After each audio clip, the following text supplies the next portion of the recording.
در مسیر سفر مرغان به سوی سیمرغ، طاووس با شکوه و زینت خیره کنندش پا به میدان می‌گذارد. او خود را زیبا و بلند مرتبه می‌داند، اما زخمی از گذشته دارد و دلبسته بهشتی گم شده است. حکایت طاووس داستان کسی است که فریب ظاهر و لذت‌های از دست رفته او را از طلب حقیقت باز می‌دارد.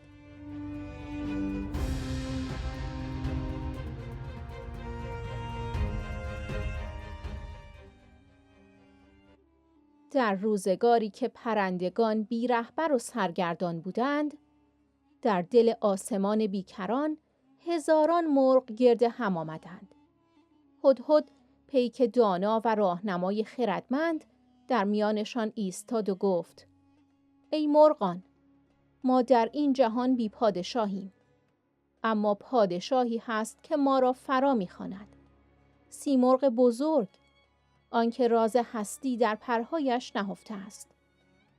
اگر دل در گرو حقیقت دارید و جویای معنای زندگی هستید، باید برخیزید و به سفر روید. اما این راه آسان نبود. پرندگان یکی پس از دیگری زبان به سخن گشودند. هر یک با بهانه‌ای، با ترسی، با تردیدی. هدهد اما با دانشی ژرف پاسخشان داد: این داستان ماست. سفر پرندگانی که باید از خود بگذرند تا به حقیقت برسند. و این چنین داستان سفر آغاز شد. سفری که تنها شجاعان را به سرمنزل مقصود میرساند. حکایت طاووس و هدهد از کتاب منطق الطیر شیخ عطار نیشابوری. طاووس با بال و پر درخشان و رنگارنگ وارد شد. پرهایش چنان پرنقش و زیبا بودند که نه فقط 100 نقش، بلکه هزاران طرح و رنگ در آنها دیده میشد.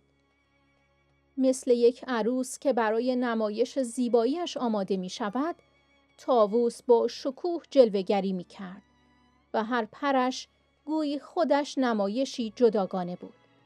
طاووس گفت: از وقتی که نقاش عالم غیب مرا آفرید، هنرمندان چین در برابر زیبایی من انگشت به دهان ماندند و قلم از دستشان افتاد. هرچند در میان پرندگان مانند فرشته‌ای چون جبرائیلم، اما به دلیل تقدیر و سرنوشت اتفاق بدی برایم افتاد. همنشین من ماری زشت شد و همین باعث شد از بهشت رانده شوم و به خواری بیفتم. وقتی آن خلوتگاه بهشتیم را از من گرفتند، پایم به بند کشیده شد و به دنیای پایین افتادم. اکنون قصد دارم از این دنیای تاریک به سوی بهشت بازگردم و دنبال راهنمایی هستم که مرا به آن خلوتگاه بازگرداند. من اهل آن نیستم که در حضور پادشاه باشم. همین که در بهشت زندگی کنم برایم کافی است. سیمرغ چه نیازی به من دارد؟ همان بهشت عالی برای من بس است. تنها خواسته من از دنیا این است که یک بار دیگر راهی به بهشت پیدا کنم. هدهد گفت: ای کسی که راه را گم کرده ای، هر کسی نزدیکی با پادشاه را می‌خواهد. آیا واقعاً فکر می‌کنی که یک خانه بهتر از نزدیکی با سلطان حقیقت است؟ آن بهشتی که در طلبش هستی در واقع خانه نفس و هوس است. اما خانه دل جایگاه صدق و راستی است. حضرت حق دریایی بیکران است و تمام بهشت‌ها در برابر او تنها قطره‌ای کوچکند. کسی که دریا را یافته، قطره برایش بی ارزش است. هرچه غیر از دریا باشد، خیال و بیهودگی است. وقتی می توانی به دریا برسی، چرا باید دنبال یک قطره کوچک شبنم باشی؟ کسی که با خورشید سخن می گوید، چطور ممکن است به یک ذره کوچک دل ببندد؟ کسی که به کل رسیده باشد با جزء کاری ندارد. کسی که خود جان شده باشد دیگر نیازی به عضو ندارد. اگر اهل حقیقتی کل را بجوی، کل را ببین، کل شو و کل را برگزین.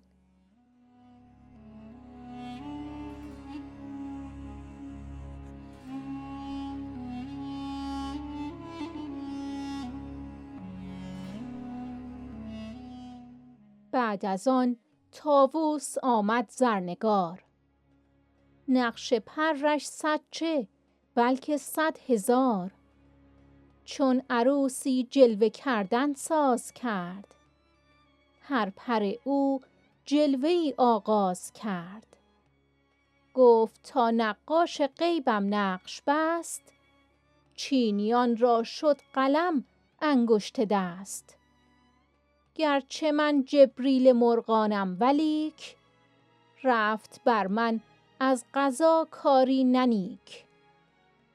یار شد با من به یک جا مار زشت، تا بیافتادم به خواری از بهشت.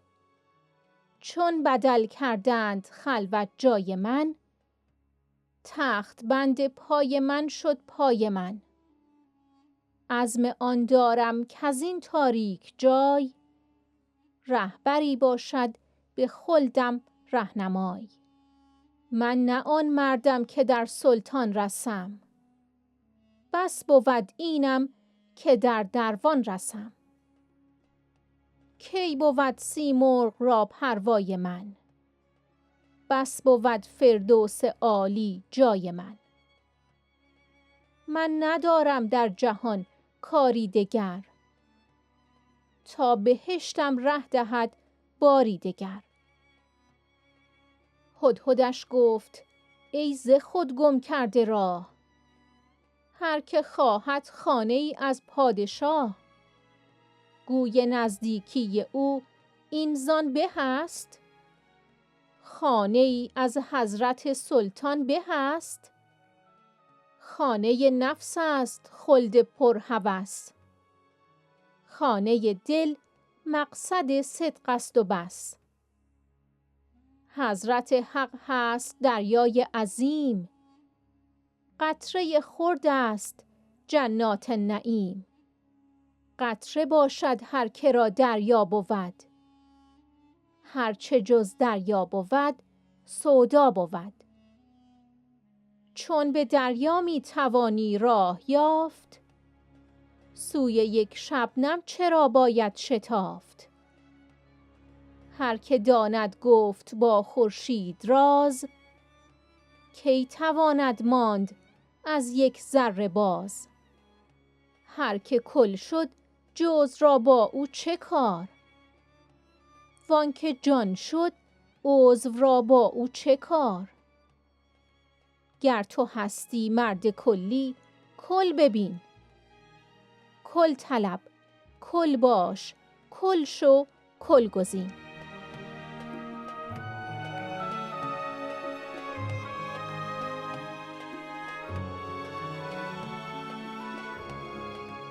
در ادامه سخن طاووس، عطار پرده از حکایتی عمیق‌تر برمی‌دارد. داستانی نمادین از سرنوشت آدم و راز رانده شدنش از بهشت. این بخش پرسش شاگردی از استاد است. پرسشی که بسیاری از ما در دل داریم. چرا آدم از بهشت بیرون شد؟ پاسخ استاد دریچه‌ای است به حقیقتی ژرف در مسیر سلوک. حکایت رانده شدن آدم از بهشت. شاگردی از استادش پرسید چرا حضرت آدم از بهشت رانده شد و بیرون آمد؟ استاد پاسخ داد آدم ذاتاً بلند مرتبه و شریف بود، اما وقتی به لذت‌های بهشت دل بست سقوط کرد.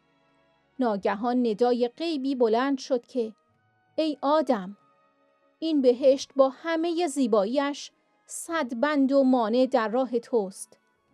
هر کسی که در دنیا یا آخرت به چیزی غیر از ما دل ببندد و سر فرو آورد، از ما دور می شود.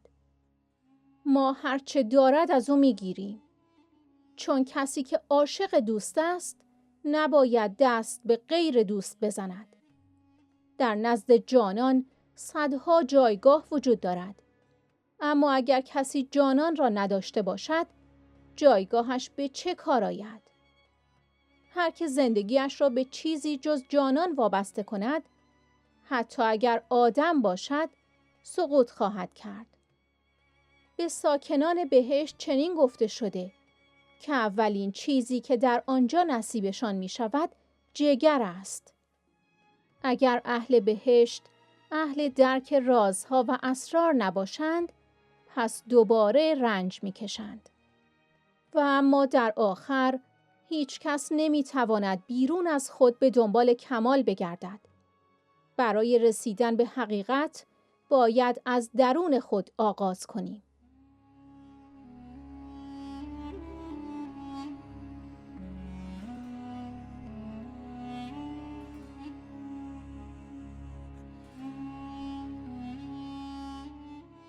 کرد شاگردی سؤال از اوستاد، که از بهشت آدم چرا بیرون فتاد؟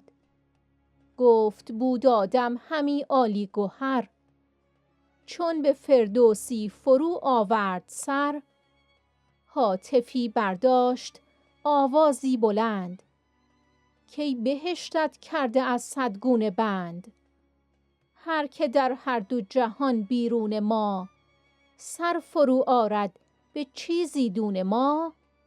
ما زوال آریم بر وی هرچه هست، زان که نتوان زد به غیر دوست دست. جای باشد پیش جانان 100,000، جای بی جانان کجا آید به کار؟ هر که جز جانان به چیزی زنده شد، گر همه آدم بود افکنده شد. اهل جنت را چنین آمد خبر، کاولین چیزی دهند آنجا جگر. اهل جنت چون نباشد اهل راز، زان جگر خوردن ز سر گیرند باز.